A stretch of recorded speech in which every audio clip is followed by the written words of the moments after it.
It started like any normal Tuesday. I was out of town for work, staying in a worn-down motel 2 hours from home, trying to salvage a project that had gone sideways at the last minute. You know the type of trip, long days, bad coffee, the kind of nights where you stare at the peeling ceiling wondering if it's all even worth it. I had just finished a late dinner, some tasteless chicken wrap and a soda from the gas station across the road when my phone buzzed. It was a text from my wife, Emily. "Hey, can you call me when you get a sec? Need to tell you something." At first, I didn't think much of it. Emily wasn't dramatic. She didn't send those weird cryptic texts that make you panic. Usually, if she needed something, she just said it outright. So a part of me figured maybe something small had come up, plumbing issue, neighbor complaint, whatever. I dialed her number and waited, packing the creaky motel floor. She answered immediately. "Hey," she said, voice oddly tight. "Hey, what's up?" I asked, kicking off my shoes. She was quiet for a second too long, then she blurted it out in one breath. "I sold the house." I stopped packing. I actually thought I misheard her. "Wait, you what?" "I sold it," she repeated a little louder now. "While you were gone, it's done." The words just kind of hung there between us, buzzing in my ear louder than the cheap motel heater rattling behind me. "You're joking, right?" I said finally, laughing a little. It had to be a joke. Maybe she was messing with me. She did that sometimes, dark humor, dry delivery. This had to be one of those times. But she wasn't laughing. "No, I'm serious, it's done, we're moving." I sat down heavily on the edge of the bed. The springs creaked under me. "You sold our house without even talking to me about it." She huffed like I was the one being unreasonable. "You're always so busy with work, you wouldn't have had time to deal with it anyway. I figured it was better to just get it over with. It's a good deal. We're making money." I pressed my fingers into my temples, trying to make sense of it. Our house, the little 3-bedroom place we bought 5 years ago after scraping together every last penny for the down payment. The place we spent weekends fixing up, painting walls, building the stupid deck I never finished. The place we planned to have kids in. Gone. Just like that. Sold like it was nothing more than an old piece of furniture she got tired of looking at. My mind raced with questions. Who bought it? How fast did it happen? How could she even legally do it without my signature? I swallowed hard, forcing my voice to stay calm. How exactly did you sell the house without me? My name on the deed too. You can't just sell it on your own." There was another long pause. This one was different, heavy. "I had a friend help me," she said carefully. "He knew someone who could push it through. It's complicated." A bad feeling bloomed in my gut. Friend? Since when did she have a friend who knew how to illegally sell a house?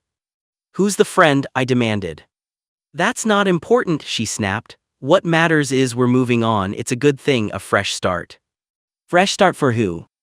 I sat there, stunned into silence as she rattled on about how she had already packed some of the boxes, how she had found a rental for us in a trendier part of town, how exciting it would all be. I wasn't hearing her anymore. I was too busy thinking about the mistake she didn't realize she made. Because sure, she might have thought she sold the house. She might have thought she pulled a fast one while I was out of town. But Emily didn't know one very important thing. About 6 months ago, without telling her, I had filed to update the property title. Because I had gotten a huge promotion at work, and along with it I qualified for a home loan refinancing program with special protections attached. As part of that, the property had been quietly reclassified under a different ownership structure, a living trust with me as the sole trustee. In other words, she didn't own the house anymore. Not legally, not on paper, not in any way that mattered. She hadn't sold the house. She had tried to sell something that wasn't even hers to sell. And whoever thought they bought it, they were about to have a very, very bad day. I sat there for a long time, staring at the cracked motel wall, feeling the anger boil beneath my skin. Emily had betrayed me. She had blindsided me. But she also made a fatal mistake. And I was going to make damn sure she found out just how big of a mistake it was. I barely slept that night. I lay there in that lumpy motel bed, staring at the ceiling, going over every conversation, every little decision that must have led to this moment. The betrayal cut deeper than I could explain. It wasn't just the house. It was everything it represented, the life we built, the trust we were supposed to have.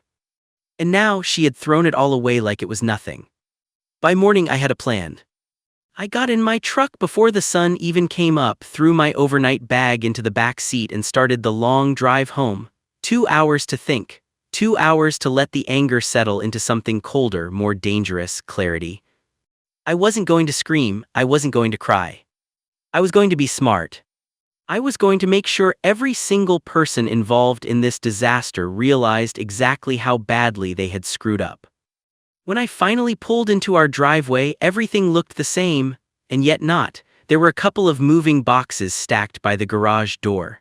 A sold sign staked sloppily in the front yard, tilted at an awkward angle like even the sign didn't believe it belonged there. I parked, grabbed my bag, and walked up the front steps like I still owned the place, because I did. Inside, Emily was standing in the living room, arms crossed, her face twisted in a defensive glare the moment she saw me. "You weren't supposed to come back yet," she said flatly. "Yeah, well," I said, dropping my bag by the door. "Plans change." Before she could say anything else, there was a knock at the door. She jumped like she had been caught doing something wrong, which, to be fair, she had. I opened it before she could. Standing there was a clean-cut guy in his late 20s, wearing a slightly too tight suit and holding a clipboard. Behind him was a young couple, maybe a little younger than me and Emily, looking nervous but excited, like they were expecting to walk into their dream home. "Good morning," the man said, plastering on a fake professional smile. "I'm Jason from Apex Realty. These are the Andersons. They're here to do their final walkthrough before closing." I could feel Emily shrinking behind me. I smiled back at Jason, a big, wide, toothy smile. "Well, Jason," I said cheerfully, "we've got a problem." He blinked. "Problem?" "The house isn't for sale," I said. The Andersons looked confused. Jason frowned. "There must be a mistake, Mrs. Carter." He glanced over my shoulder at Emily. "Signed the paperwork last week. We're all set to close today." I nodded slowly. "Yeah, I'm sure she tried to, but unfortunately for you and for them," I gestured toward the Andersons, "she doesn't have the authority to sell this property, not without me." Jason shifted uncomfortably. "Sir, if you're on the title, your signature would have been required." I pulled out my wallet and slid out a folded piece of paper I had been keeping for exactly this moment, a certified copy of the living trust paperwork. I handed it to him. "Take a look," I said. "The house was transferred into a trust 6 months ago. I'm the sole trustee, which means any sale, any agreement, any paperwork requires my explicit approval. And guess what? I never gave it." Jason's face drained of color as he scanned the document. The Andersons, sensing something was wrong, started whispering to each other in low, frantic voices. Emily didn't say a word. She stood there frozen, jaw clenched, eyes darting around like she was searching for an escape hatch. "There must be a mistake," Jason mumbled weakly. "No mistake," I said coolly. "You can call the county recorder's office yourself if you don't believe me, or the title company. Hell, call a lawyer. It's all on public record. The house isn't hers to sell. It never was." The young couple's faces crumpled, and the woman actually looked like she might cry. "I'm sorry," I said, genuinely feeling bad for them. "You should get your deposit back. That's between you and your agent, but you're not buying this house, not today, not ever." Jason stammered something about needing to make some calls and practically dragged the Andersons off the porch. I closed the door behind them and turned to face Emily. She was pale, shaking, finally understanding the hole she had dug for herself. "You're unbelievable," I said quietly. "You thought you could sell the house out from under me, thought I wouldn't find out, thought you could just move us into some trendy apartment like none of it mattered." She started, but there were no words strong enough to fix what she had done. "You broke everything," I said. "For what? A quick sale, a fresh start?" Tears welled in her eyes, but I didn't care, not anymore. The house was safe, I was safe. But our marriage, that was a different story. And it was about to get even messier. We stood there for a long time in the silence after the door shut. Emily looked like she wanted to say something, anything, but the words just wouldn't come. And honestly, even if she did speak, I didn't think there was anything she could say that would make a damn bit of difference. I picked up my bag from the floor and tossed it onto the couch, the slam of it hitting the cushions the only sound between us. Then I crossed my arms and looked at her, really looked at her, and for the first time I didn't recognize the woman standing in front of me. "How long, Emily?" I said, my voice low but firm. "How long have you been planning this?" She swallowed hard, twisting her hands nervously like a child caught with their hand in the cookie jar. "It wasn't like that," she said finally, voice shaking.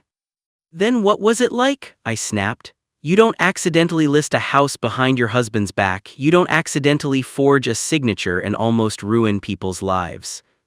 She flinched like I had hit her, but I didn't care. I needed the truth, all of it. "I needed the money," she mumbled.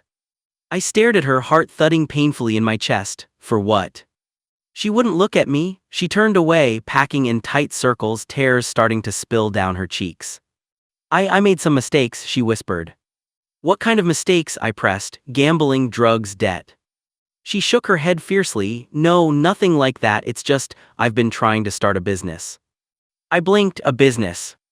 She nodded miserably. "An online boutique, clothing and stuff. I thought I could build something. I wanted to contribute, not just sit around waiting for you to come home from work all the time." I stared at her, stunned. I didn't even know where to start. We'd never once talked about her wanting to start a business, never discussed investing money into anything risky like that. She had never even mentioned being interested in running a store.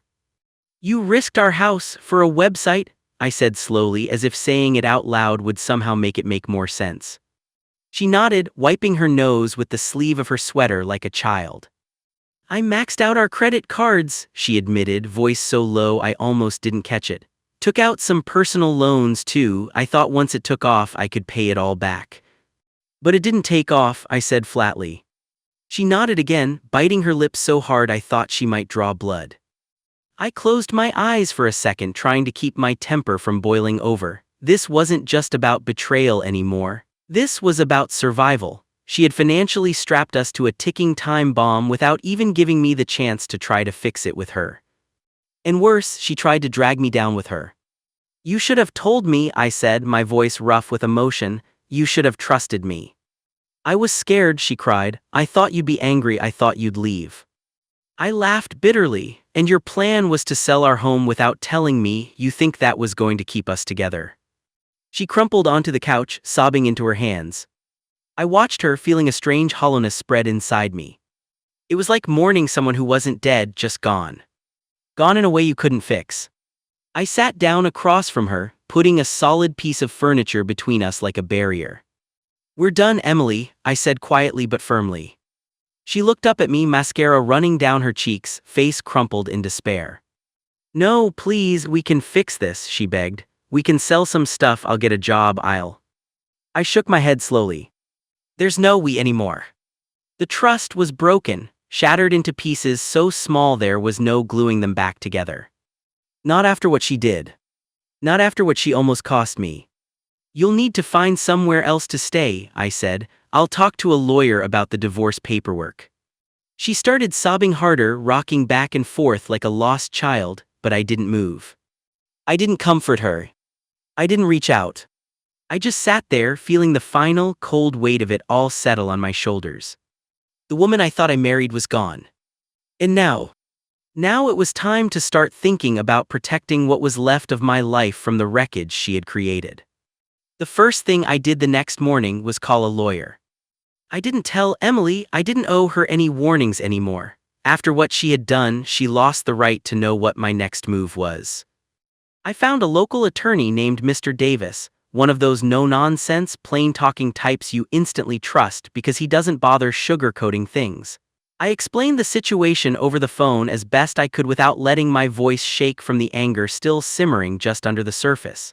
He told me to come in right away. When I got to his office, he wasted no time. "First things first," he said, leaning back in his worn leather chair. "You're protected on the property. Good move putting it under a trust. She couldn't legally sell it even if someone was dumb enough to take her word for it." I nodded, feeling a small weight lift from my chest. "But," he said, holding up a finger, "we need to make sure that's where the good news ends." I frowned. "What do you mean?" Mr. Davis steepled his fingers. You mentioned credit cards, personal loans, debts she took out without telling you. That's dangerous, my friend, real dangerous, especially if they were opened jointly or under community property laws. The bottom dropped out of my stomach. What are you saying? I asked, even though I already knew I wasn't going to like the answer.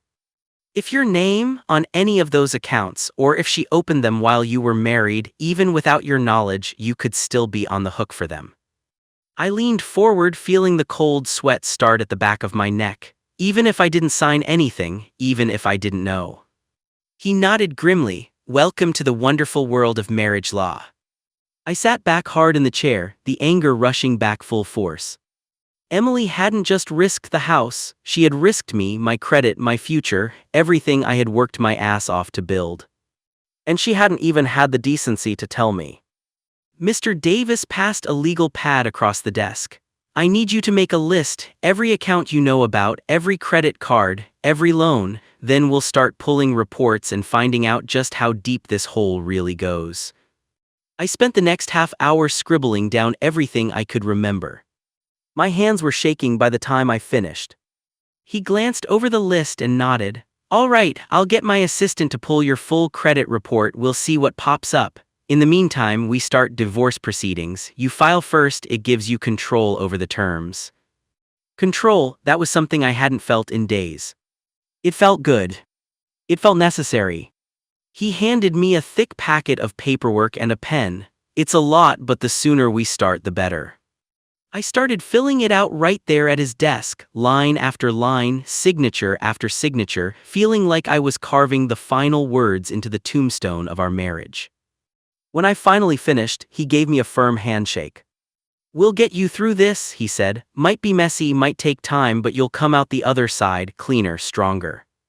I believed him. Or at least I wanted to. As I walked out of the office and into the cold afternoon air, my phone buzzed. A text from Emily. Please come home, we need to talk, I'm sorry. I stared at the screen, a bitter laugh escaping my lips. Sorry. Sorry wasn't enough to fix this. Sorry didn't erase the lies. Sorry didn't cancel the debt she might have wrapped around my neck like a noose. I shoved the phone back into my pocket without replying. Let her sit in it for a while. Let her feel even a fraction of the betrayal she had handed me without blinking. This wasn't just about a house anymore. This was about survival. This was about taking back my life piece by piece from the wreckage she tried to bury me in. And I wasn't about to let her drag me down any further.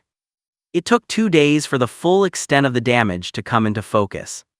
2 miserable, grinding days of waiting for Mr. Davis's office to call me back with the results of the credit search. I barely slept. I couldn't focus on anything else. Every time my phone buzzed, my stomach twisted into knots, half expecting the next piece of bad news. Finally, on the 3rd morning, I got the call. You're gonna want to sit down, Mr. Davis said grimly.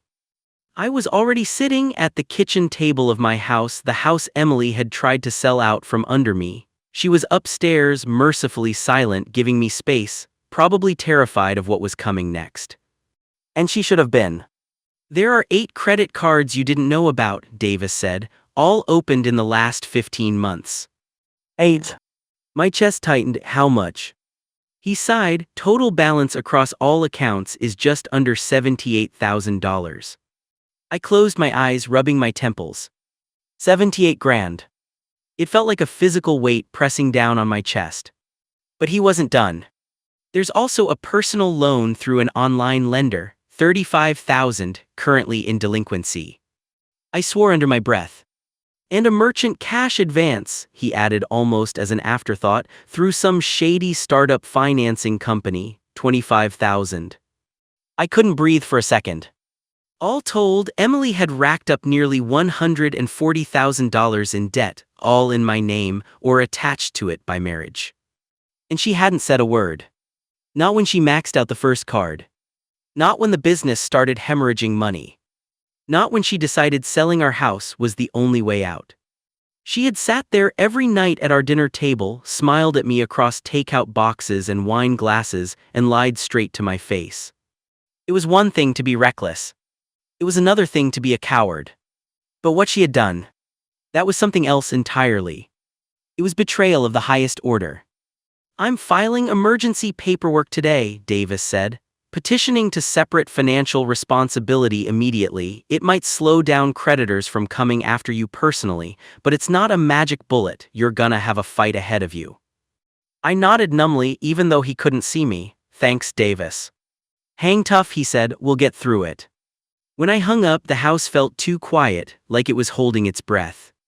I sat there at the table, staring at the grain of the wood, feeling everything inside me go hollow. Then I heard her coming down the stairs. Soft footsteps, hesitant like she knew. Emily stood in the doorway, clutching a mug of coffee like it was some kind of shield. I heard you on the phone, she said softly. Good, I said without looking at her. Saves me the trouble of repeating it. She crossed the room slowly, nervously, and sat down across from me. I didn't mean for it to get this bad, she whispered. I laughed. I couldn't help it. It wasn't a happy laugh. It was the kind of laugh that comes from realizing your way past anger into something colder, something final. You didn't mean to rack up almost 140 grand in debt, I said, voice sharp enough to cut glass. You didn't mean to forge my signature on credit applications. She flinched. Yeah, Davis found that too, some of those cards. She had faked my approval. Forged my name. Committed full-blown fraud against her own husband. You don't understand, she said desperately. I thought, once the store took off, once the money started rolling in. But it didn't, I cut her off. And instead of telling me the truth, you doubled down, you gambled with our future, with my future. She started crying again, but it didn't move me this time. The well of sympathy inside me was bone dry. I'm sorry, she sobbed. I stood up slowly. I'm done, Emily, I said. You need to pack your things. I'll give you a few days. After that, I want you gone. She looked up at me with wide, pleading eyes, but I didn't care anymore. Some betrayals are too deep to forgive.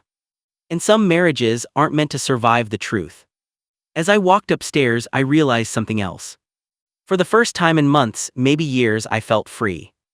Not happy, not yet. But free. And that was a damn good start. The official divorce proceedings started a week later. It was fast, brutal, and cold. Exactly the way it needed to be. Mr. Davis filed everything we had talked about: full financial separation, protective orders for my credit, and an aggressive claim against Emily for fraud and financial misconduct. If it got approved, not only would I be shielded from the mountain of debt she created, but she could be personally liable for every dime of it. Emily didn't take it well. Not that I expected her to. I stayed at the house. She moved into a cheap apartment on the other side of town. I didn't ask where, I didn't care. My only goal was survival, clean break, no ties, no sympathy. The thing about desperate people, though, is they don't go quietly. A few days after she moved out, I got served a counter motion. She was trying to claim spousal support. Spousal support. As if she hadn't already bled me dry. As if she deserved another penny from me after everything she had done. Mr. Davis called me the moment he read it.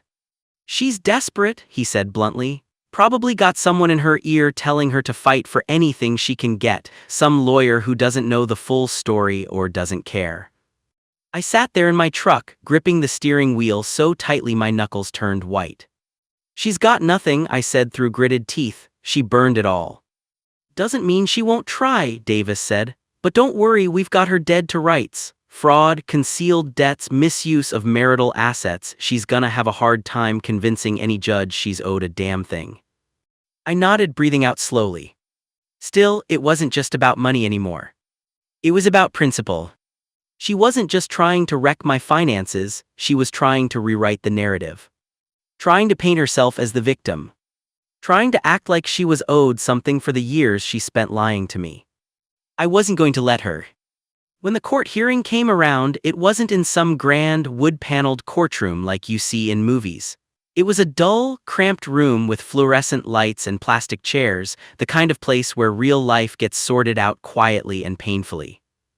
Emily sat across from me at the petitioner's table, dressed in a conservative blouse and skirt, her hair pulled back neatly, trying to look meek and innocent.